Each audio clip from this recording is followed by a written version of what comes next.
बानी ना बादा बजरिया राजा जी ले ले आया जोड़े जोड़े चुंदरिया राजा जी ले ले आया जोड़े जोड़े चुंदरिया राजा जी।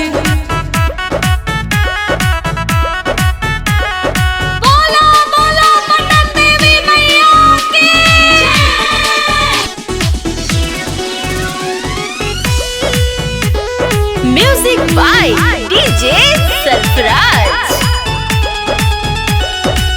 आसिन महीना माता चढ़े लगल सगर पंडाल देखा बने लगल घर ही में कर पूजा पाठे ने जी मान लेने राजा हमार बाते ने जी।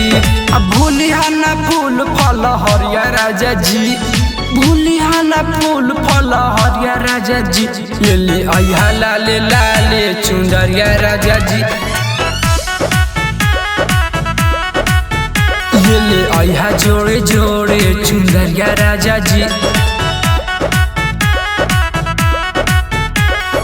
प्रेम से बोला पटना वाली पटन देवी मैया की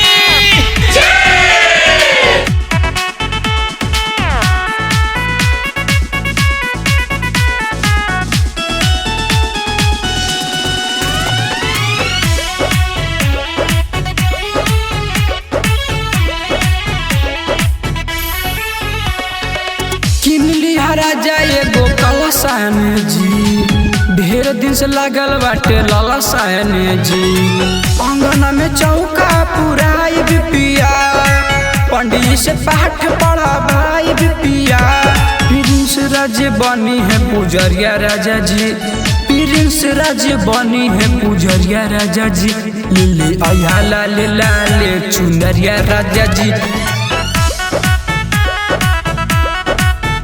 ले ले आया लाले लाले चुंदरिया राजा जी।